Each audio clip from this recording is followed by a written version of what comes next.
Qürura qapılmayaq ki, biz dindarıq, hamı bizə borcludur. Dindarlıq budur ki, hamıya mən borcluyam.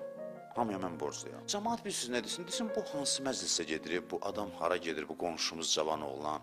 Hara gedir, bir göstərin görək, bu gedib tamam dəyişib bu. Bu qonşunun çantasını götürür, aparır, gedir cəmaatdan soruşur, nə sözün, nə qulluğun, xidmət eləyir. Bu adam dəyişib, səfalı olub, mərd olub, məsuliyyətli olub, fədakar olub, aram olub, şad olub. Axı bu qədər enerjini hardan alır? Mənə də göstərin, gedim oradan alım o enerjini. İmam Hüseyn məclisinin, Həzrət Fatimə məclisinin ən gözəl təqdimatı budur. Ən gözəl təqdimatdır. Cəmaat desin ki, yox, bunun həyatı axı, mən görməmişəm, öyrəşmədiyim bir müstəvidir bu. Bunun hardansa bunu qaynaqlanır, bunun yemi hardan gəlir? Bunun həyatının qaynağı nədir, bu sevincinin qaynağı nədir? Və o şəkildə üst tutsun bunun əqidəsinə, bunun dininə. Şəhidlər necə müharibədə bizim üzümüzü ağ elədilər. Həm də dindarların. Mən hesab eləməmişəm, ümumiyyətlə, dindarlar bir, həmişə deyirəm, məhdud bir cəmiyyət içində. Mən demişəm, Azərbaycan cəmiyyətinin mütləq əksəriyyəti etiqadlıdır, dindardır. Namaz qılsa, qılmasa da. Deyir, mən Allaha, dinə inanıram.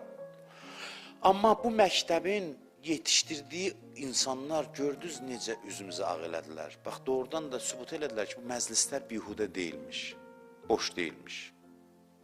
Hətta bəzi ateistlər yazdı ki, o din ki, Qarabağın azadlığına vəsilə olacaq, o dinə hörmət edirəm mən. Çünki gördülər də bu insanlar ki, bax bu ya Hüseynlər, bu Allahu Əkbərlər gəldi, orada lazım olan məqamda göstərdi ki, bunlar cəmiyyətin fədakar kəsimidir. Bu tərbiyə, bu nəticəsini göstərdi. Bu məktəb doğrudan da göstərdi. Hamı da bunu gördü. Vəsiyyətləri də var, danışdığı sözlər də var, mənə çatdırırlar, ailələrində də oluram. Bu məsuliyyəti, vətən qarşısında məsuliyyəti hiss elətdirdi. İnanc bax budur. Kritik dönəmdə hiss elətdirdi. Amma təkcə kritik dönəmdə yox. Hər bir vaxtda məsuliyyətli yaşamaq, düz yaşamaq barədə fikirləşək.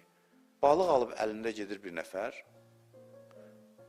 İmam Sadiq əleyhissalam baxır, deyir ona ki, bu necə tərzdə getməkdir? Sən mənim sevənlərdənsən, balığı əlində tutub gedirsən. Deyir, ağa, özünüz buyurmuşsunuz ki, evə əl boş getməyim, mən də balıq almışam. Deyir, almışsan, yaxşı eləmişsən, ama bir şeyə böyük, iyi qoxusu aləmə yayla getmə. Bizi biabır elirsən axı. Dilədə bu da İmam Sadiqi sevən adam, onun tərəfdarı. Kunu lənə zeynən, bizim üçün zinət olun, deyir. Bəzək olun, bizi bəziyin, bizim başımızı aşağı eləməyin.